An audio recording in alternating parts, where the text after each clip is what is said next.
Hello दोस्तों, मैं मीनाक्षी आपका बेहद स्वागत करती हूँ आपके YouTube channel target point with Meenakshi में। दोस्तों, आज हम लोग हिंदी पेडागॉजी के कुछ इम्पॉर्टेंट क्वेश्चन को देखेंगे जो कि बहुत ही इम्पॉर्टेंट है और आपकी परीक्षाओं में बार बार पूछे जाते हैं। तो चलिए वीडियो शुरू करते हैं। पहला प्रश्न है, मातृभाषा से तात्पर्य उस भाषा से है जिसे बच्चा, ऑप्शन है, अपनी माता द्वारा सीखता है, अपने परिवार से सीखता है, अपने जीवन के प्रारंभिक काल में घर परिवार एवं पर्यावरण में सीखता है, अपने जीवन के प्रारंभिक काल में विद्यालय से सीखता है। तो इसमें आपका सही आंसर हो जाएगा, अपने जीवन के प्रारंभिक काल में घर परिवार एवं पर्यावरण से सीखता है।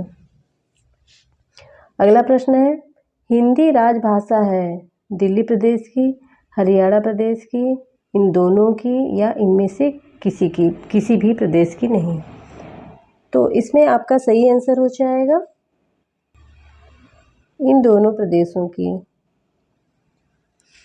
अगला प्रश्न देखते हैं, हिंदी भारत की है जनभाषा, राष्ट्रभाषा, राजभाषा या ये सभी। तो इसमें आपका सही आंसर हो जाएगा ये सभी।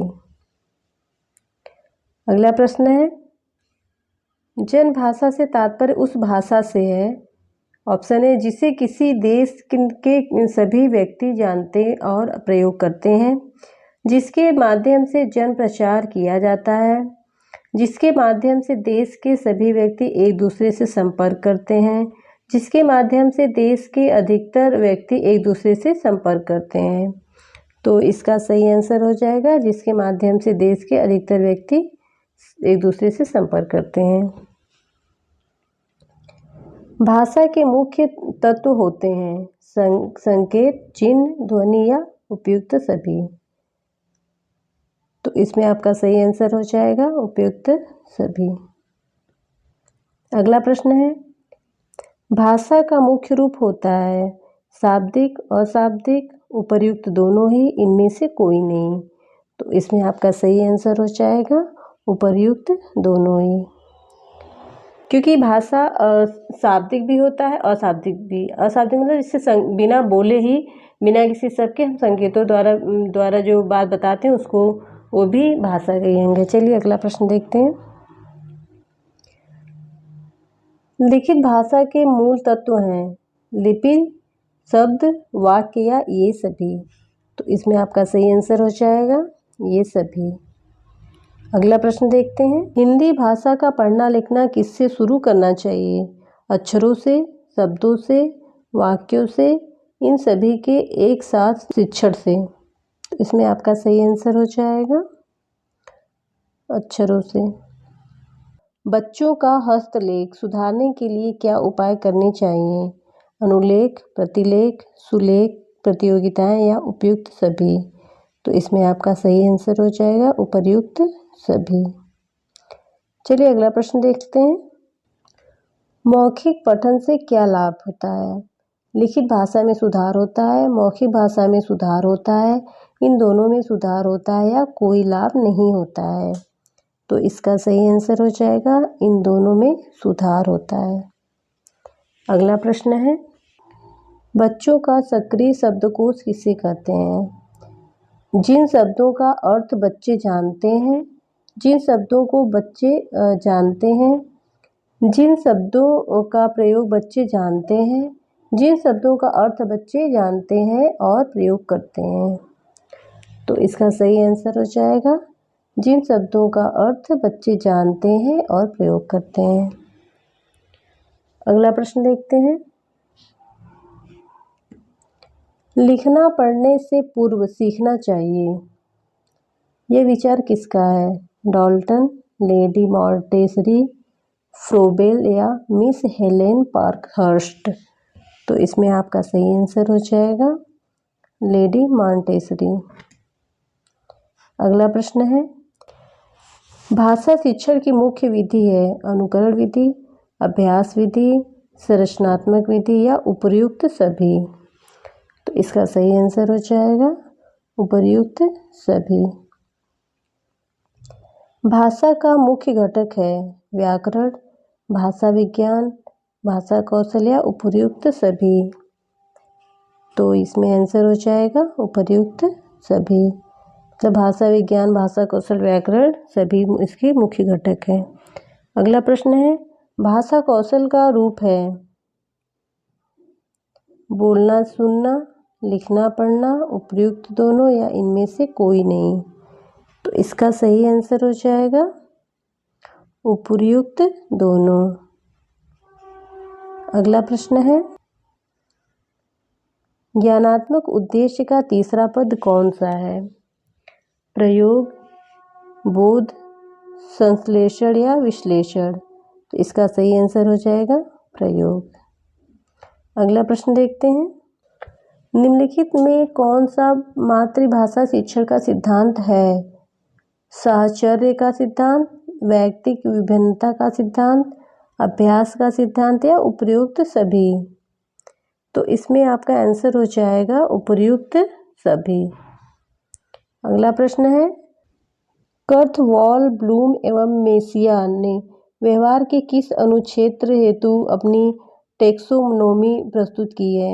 ज्ञानात्मक अनुक्षेत्र, भावनात्मक अनुक्षेत्र, मनोगामिक अनुक्षेत्र या ज्ञानात्मक एवं क्रियात्मक अनुक्षेत्र। तो इसमें आपका सही आंसर हो जाएगा भावनात्मक अनुक्षेत्र। अगला प्रश्न देखते हैं, सबसे महत्वपूर्ण शिक्षा उद्देश्य है? ज्ञानात्मक उद्देश्य, भावनात्मक उद्देश्य, क्रियात्मक उद्देश्य या उपर्युक्त सभी। तो इसमें आपका आंसर हो जाएगा उपर्युक्त सभी। अगला प्रश्न है, वर्गीकृत कार्य सूचित क्रियाओं की सूची बनाई थी? BS ब्लूम ने, RCEM विधि ने, रॉबर्ट मेगर ने या इनमें से कोई नहीं। तो इसमें आपका आंसर हो जाएगा रॉबर्ट मेगर ने। अगला प्रश्न है, ब्लूम की ज्ञानात्मक उद्देश्यों संबंधी टेक्सोनॉमी में विश्लेषण को निम्न से उच्च बौद्धिक स्तर की दृष्टि से किस क्रमांक पर रखा गया है? 3, 4, 5 या 6। तो इसका सही आंसर हो जाएगा 5। नीचे दिए गए शब्द समूह में से बेमेल शब्द छांटकर लिखिए। ज्ञानात्मक उद्देश्य, भावात्मक उद्देश्य, अवबोधात्मक उद्देश्य या सुधार। तो इसका सही आंसर होगा सुधार। अगला प्रश्न है, हिंदी भाषा के प्रति रुचि उत्पन्न करना यह उद्देश्य है? प्राथमिक स्तर के छात्रों के लिए, जूनियर स्तर के छात्रों के लिए, माध्यमिक स्तर के छात्रों के लिए या उच्च स्तर के छात्रों के लिए। तो इसका सही आंसर हो जाएगा प्राथमिक स्तर के छात्रों के लिए। अगला प्रश्न देखते हैं, मातृभाषा के ज्ञान में वृद्धि करना उद्देश्य से संबंधित है? ग्राह्यात्मक, सराहनात्मक, सृजनात्मक या अभिव्यंजनात्मक। तो इसमें आपका सही आंसर हो जाएगा ग्राह्यात्मक।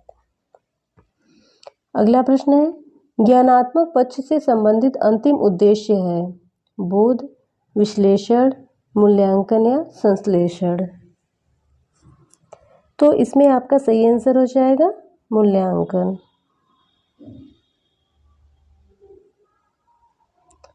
निम्न में से कौन सी हिंदी की एक बोली है? अवधी, मराठी, पंजाबी या गुजराती। तो इसमें आपका सही आंसर हो जाएगा अवधी। अगला प्रश्न है, ब्लूम टेक्सोनॉमी में ज्ञानात्मक अनुक्षेत्र के उद्देश्यों को कितने भागों में विभाजित किया गया है? 2 वर्गों में, 3 वर्गों में, 5 वर्गों में या फिर 6 वर्गों में।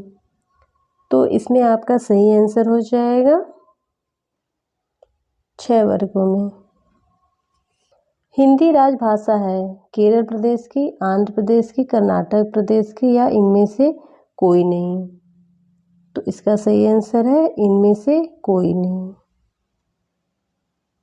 अगला प्रश्न है, व्याकरण शिक्षण की उपयुक्त विधि है? आगमन, निगमन, आगमन निगमन, इनमें से कोई नहीं। तो इसका सही आंसर हो जाएगा आगमन निगमन। अगला प्रश्न देखते हैं। वर्तमान में मातृभाषा की शिक्षा किस विधि से दी जाती है? प्रत्यक्ष विधि, अप्रत्यक्ष विधि, संरचनात्मक विधि या इन सभी से? तो इसका सही आंसर हो जाएगा इन सभी से।